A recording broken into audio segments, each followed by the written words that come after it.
안녕하세요. 김성길 목사와 함께하는 GTS 말씀 묵상 시간입니다. 오늘은 7번째 주간의 6째 날 묵상입니다. 6째 날 묵상의 주제는 배우고 응용하기가 되겠습니다. 자, 우리가 무엇이든지 배울 수 있어야 하고 또 배운 것은 잘 응용을 하고 사용을 해야 합니다. 말씀도 그렇고 또 지식도 그렇고 공부도 마찬가지입니다. 제가 아이들 학습 지도를 할 때 그래서 이제 6번째 내용이 바로 그 부분이에요. 이 배운 거를 어디다 응용할 수 있을까? 또 이것이 어디서 응용되고 있는가? 이런 것들을 좀 생각을 해보게 하는 거죠. 배운 것을 이렇게 응용을 해야 기억에 오래 남고 또 발전할 수가 있게 되는 겁니다. 자, 오늘 배우고 응용하기 본문 속에서 오늘 꼭 기억하고 배워야 할 내용들 체크해 보도록 하겠습니다. 자, 먼저 그림을 정리를 하겠습니다. 자, 이제 동방박사들의 꿈이 드디어 이루어졌습니다. 그래서 아기 예수를 이제 만나는 그런 장면의 그림이에요. 자, 제목을 저는 이렇게 적었습니다. 아기 예수를 만난 동방박사 세 사람. 그리고 의미는 이렇게 적었어요. 꿈이 이루어지다. 가장 위대한 꿈. 사람은 세상 살아가면서 나름대로 꿈과 비전을 다 가지고 살아요. 근데 보통 이제 그 꿈이나 비전을 이렇게 보면은 이 세상의 것들에 대한 성취에 대한 꿈이죠. 물론 이것도 살아가는 데 있어서는 아주 중요합니다.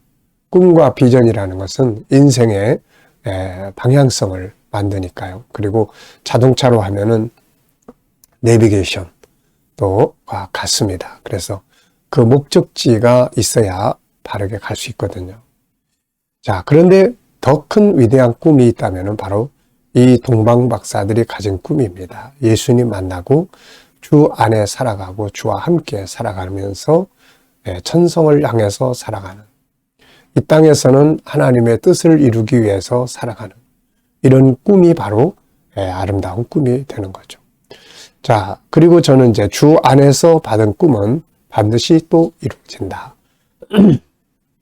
우리가 꿈 그러면은 요셉 또 뭐 다니엘 이런 사람들을 생각하게 됩니다. 주 안에서 받았던 요셉의 꿈이 나중에 다 이루어지게 되는 것을 볼 수가 있고, 다니엘도 역시 꿈, 계시 꿈이죠. 그런 꿈을 통해서 받은 계시의 내용들이 나중에 다 이루어지고 지금도 이루어져 가고 있는 내용들이 많지 않습니까? 그래서 우리가 이렇게 이 땅의 것들에 대한 꿈도 물론 가져야 하지만은 그것을 가지고 무엇을 할 것인가? 그래서 이것을 꿈 너머의 꿈이다, 이렇게 이야기를 합니다. 자, 두 번째는 분석입니다. 자, 눈에 보이는 것은 아기 예수, 마리아, 요셉, 동방박사 세 사람, 그들이 들고 있는 예물, 또 하늘, 캄캄한 하늘, 그리고 마구간, 집, 나무들이 또 있습니다. 자, 보이지 않는 부분에는 이 일을 진행하시는 하나님의 역사에 대해서, 하나님이 이 모든 일을 통치하시잖아요. 그리고 예수 그리스도, 아기 예수 그리스도의 과거, 현재, 미래, 그의 역사가 이 안에 다 담겨져 있습니다. 박사들의 여행 과정과 또 돌아가서 그들은 어떻게 살았을까? 그 삶의 결과들, 그리고 우리에게 주는 교훈도 있습니다. 자, 세 번째입니다. 그림을 볼 때 가장 중요한 것은 뭔가요? 네, 저는 꿈이 이루어지는 것이다. 자, 그리고 그 꿈, 바로 메시아와의 만남의 꿈. 그래서 여기 중요한 것은 꿈이 이루어지는데 바로 메시아와의 만남의 꿈. 네, 이거 참 중요한 꿈이죠. 네 번째는 연상법 훈련하기입니다. 네. 자, 오늘 이제 동방박사들이 아기 예수를 만나서 예물 드리는 본문 말씀, 우리가 암송하는, 또 이번 주 묵상하는 말씀이죠. 마태복음 2장 1절로 12절. 그리고 또 저는 이제 개인적으로 꿈을 생각하다 보면은 이제 주 안에서 아무 비전도 없이 살아가다가 선교의 비전을 받았고, 또 그 일을 위해서 이제 목회자의 길을 가기 시작을 했고 결국 오늘에 이르렀습니다. 참 좋은 꿈을 하나님이 주셨죠. 인류 구원, 선교의 꿈. 그래서 우리 교회가 탄생하고 제 인생의 방향성이 정해지게 됐던 거죠. 지금은 이제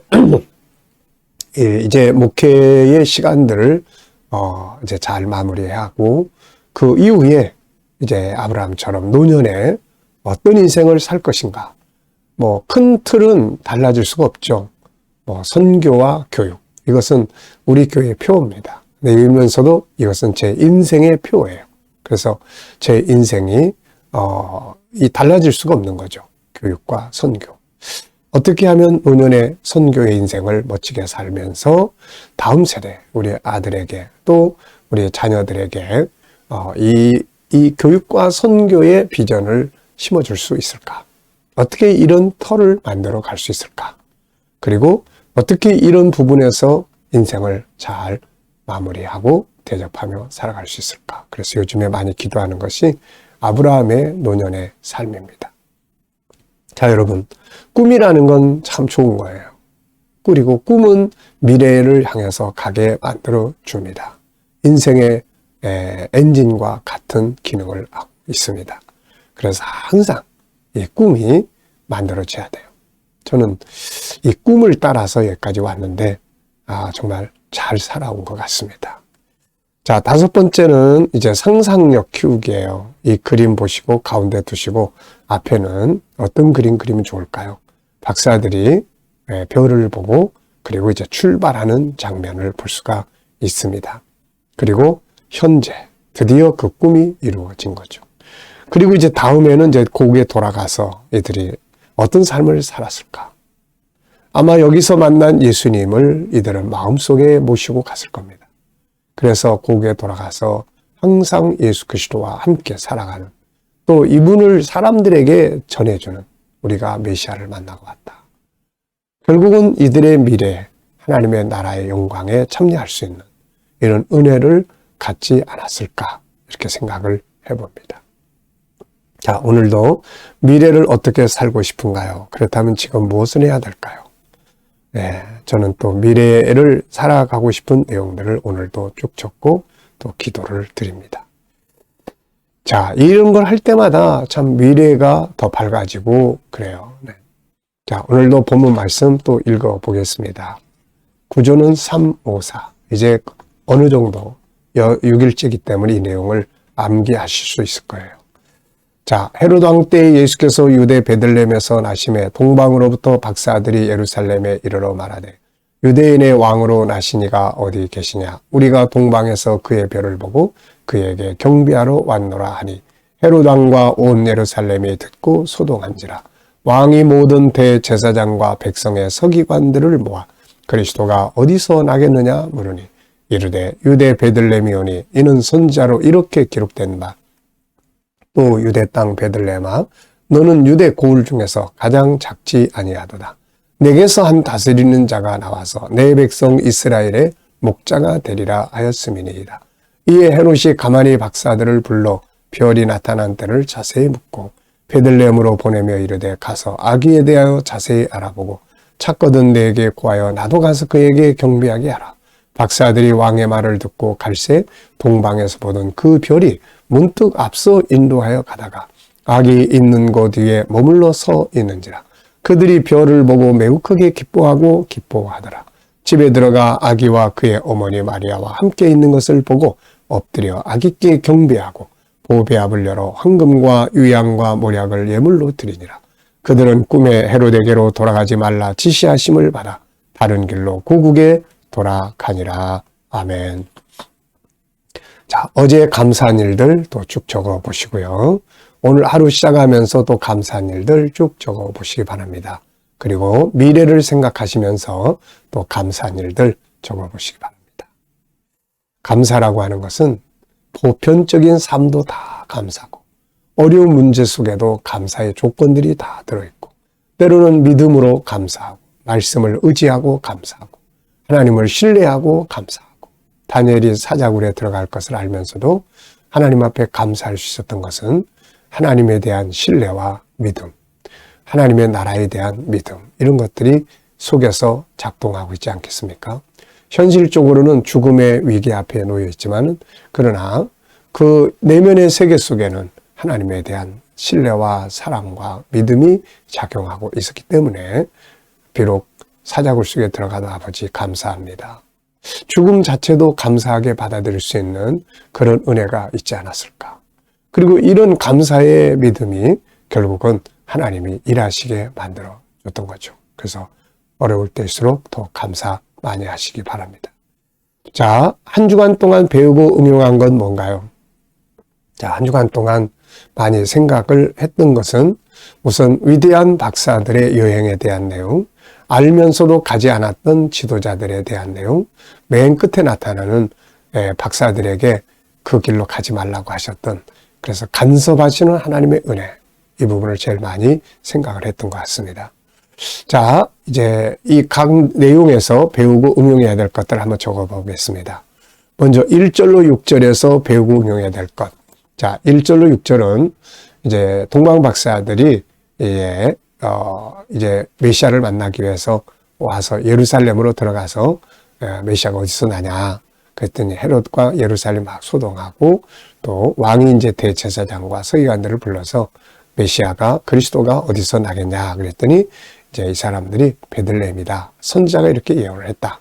그러면서 베들레헴이 이제 작지만 그러나 작은 동네가 아니다. 거기서 다스릴 자가 나기 때문이다. 이제 이런 내용이에요. 이 내용 중에서 가장 기억에 남는, 또 우리가 꼭 배우고 싶은, 또 응용할 수 있는 내용 뭔지 적어보시는데요. 저는 3가지를 적었어요. 박사들의 위대한 여행, 참 우리가 배우고 본받아야 될 부분이죠.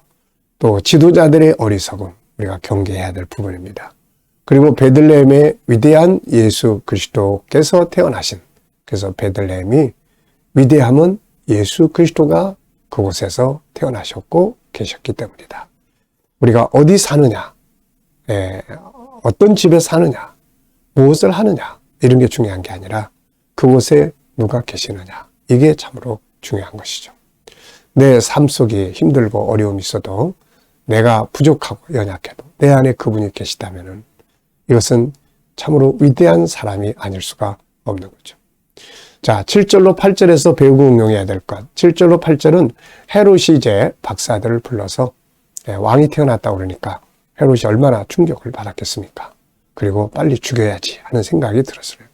그래서 박사들에게 별이 나타난 때를 묻고 베들레헴으로 가서 만나면은 와서 이야기해라. 나도 가서 경비하겠다. 거짓말이죠. 자, 그래서 여기서 좀 우리가 기억해야 될 것은, 악한 계략은 실패한다. 하나님이 이걸 그냥 허락하지 않잖아요. 그래서 우리가 좋은 꿈을 가져야지, 이렇게 악하고, 그렇게, 이렇게 다른 사람을 해치는 이런 어떤 생각들을 가지고 살면 안 됩니다. 자, 4번째는 9절로 12절이에요. 자, 드디어 이제 박사들이 이제 나가서 하늘의 별이 다시 나타났고, 그 별이 안내하는 대로 따라서 마침내 아기 예수를 만나고 자기들이 준비한 예물을 드리죠. 그리고 이제 가지 말라고, 그 길로 가지 말라고 하시는 하나님의 꿈의 지시하심을 받고 다른 길로 고개 돌아갔습니다. 자, 이 내용도 참 우리에게 주는 교훈이 참 많이 있어요. 그래서 우선 꿈이 이루어진 동방 박사들의 모습, 얼마나 감격스럽겠어요. 그리고 이들은 와서 드리고 갑니다. 만나보고 드리고 가요. 물론 갈 때 그냥 간 게 아니죠. 이들은 이미 그리스도의 나라, 그리스도의 편에 들어선 겁니다. 이들이 마음속에 예수 그리스도를 품고 가지 않았겠어요? 가서는 많은 사람들에게 이야기를 했겠죠. 예수 그리스도에 대한 증인으로 살게 된 거죠. 자, 또 여기서 이제 별의 중요성이에요. 별이 안내했어요. 별이 없으면 방황을 했을 겁니다. 자, 그 다음에는 이제 하나님의 간섭의 은혜에 대해서 생각을 해보게 됩니다. 하나님의 간섭. 전 이게 참 기억에 많이 남아요. 그냥 내버려 두지 않으시고 간섭하시는. 우리의 인생도 마찬가지입니다. 저의 인생도 가만히 보면은 그냥 내버려 두셨다면은 아마 이게 벌써 다 망해 없어질 거예요. 그런데 항상 이렇게 간섭하세요. 때로는 막으시고, 때로는 길을 여시고, 그래서 여기까지 온 겁니다. 그래서 우리가 항상 그 하나님의 섭리하심, 하나님의 또 인도하심, 이런 부분들에 대해서 우리가 관심 있게, 때로는 내 마음대로 안 된다고 해서 막 불평하지 말고, 하나님이 나의 유익을 위해서 선한 길로 인도하시기 위해서 막으시는가 보다. 또 내가 실수를 했을 때, 또 막 우리가 선택을 하고 그래도 잘못될 때도 많잖아요. 근데 그것 때문에 막 자기 학대하지 말고, 하나님이 나를 미련하게 하셨구나. 하나님이 나를 우둔케 하셨구나. 뭔가 뜻이 분명히 있다. 우리가 이런 믿음을 가지고 세상을 살면 나중에 가보면 그래, 하나님께서 인도하셨구나 하는 생각을 하게 됩니다. 이 말씀을 보면서 반성할 것이 있다면요. 이 그리스도와 함께 가는 이 여행길, 이 여행길을 감사함으로, 즐거움으로 이 길을 가야 한다. 이런 생각이 좀 들었어요. 가다 보면 힘들면 그냥 원망하고 짜증하고 막 이러는데, 이왕이면은 감사함으로, 즐거움으로 이 길을 가야 된다 하는 생각을 적어 봤습니다. 자, 그리고 이제 11절로 12절 질문을 만들어 보겠습니다. 자, 질문을 만들어 보는데, 저는 두 가지 질문 이렇게 만들었어요. 자, 질문이 없으면은 변화, 발전이 일어날 수 없다는 거. 그래서 질문 만들기 훈련하는 겁니다. 자, 11절로 12절을 보면은 집에 들어가 아기와 그의 어머니 마리아와 함께 있는 것을 보고 엎드려 아기께 경배하고 보배압을 열어 황금과 위향과 모략을 예물로 드리니라. 그들은 꿈에 헤롯에게로 돌아가지 말라 지시하심을 받아 다른 길로 고국에 돌아가니라. 아멘. 자, 이 말씀 속에서 왜, 무엇을, 어떻게, 만약, 누가, 언제 이런 단어들을 넣으면은 질문이 만들어진다고 그랬죠. 그래서 저는 첫째는 박사들이 드린 세 가지 예물은 무엇인가? 확인 질문이에요. 황금, 유향, 모략. 그 다음에 두 번째는 만약. 이들이 만약 하나님의 지시를 무시하고 원래 왔던 길로 계속 갔다면 어떻게 됐을까? 원래 계속 왔던 길로 가고 헤롯을 만나고 이야기를 하고 그리고 갔다면은 어떻게 됐을까? 아기 예수가 죽지 않았을까? 이런 생각을 해보게 돼요. 자, 이렇게 만약이라는 단어를 넣으면 이렇게 됩니다. 만약 이 동방 박사들이 예루살렘을 들르지 않았다면 어떻게 됐을까? 만약 이들이 별을 놓치지 않았다면 어떻게 됐을까? 만약 이들이 이 여행을 출발하지 않았다면 어떻게 됐을까? 얼마나 좋은 질문들입니까? 그러면 많은 걸 생각해 볼 수가 있죠. 자, EQ 기도문 두 번째입니다. 오늘은 좋은 대화법이에요. 좋은 대화법. 대부분의 많은 문제는 이 대화법, 소통을 잘 못하는 데서 생깁니다. 인간은 혼자 살도록 되어 있는 게 아니라 이렇게 관계 속에서 소통을 하며 살도록 만들어졌어요. 지배하고 지시하고 명령하는 게 아니라 소통하는 거예요. 이 소통이 돼야 되는데 이게 불통이 되면 문제가 생기는 겁니다. 그래서 이 대화법 꼭 공부하고 훈련하고 그렇게 해야 돼요. 자, 대화법에는 5가지 기본 요소가 있습니다. 경청, 공감, 말 잘하기, 좋아 이루기, 피드백 받기. 그리고 사람을 감동시키는 5가지의 단어가 있는데 감사합니다, 죄송합니다, 제가 뭐 있잖아요, 제가 도와드리겠습니다, 뭘 도와드릴까요? 이런 말의 단어들은 아주 좋은 감동적인 단어들이에요. 많이 사용을 해야 합니다. 자, 내가 가진 과제입니다. 가진 것들 중에서 주의 영광을 위해, 하나님 나라를 위해 사용하고 있거나 사용할 수 있는 것들이 뭔지, 아주 작은 것이라도 주님의 나라를 위해서 사용할 수 있으면 그게 상급이고 축복이죠. 자, 오늘도 묵상 중에 묵상을 하겠습니다. 이게 굉장히 중요합니다. 지금까지는 말씀을 분석하는 묵상을 했어요. 그렇다면 이제는 생각하는 묵상을 해야 합니다. 그래서 주님께 묻고 소통하고 뭔가를 얻는 이 시간이 굉장히 중요한 거죠.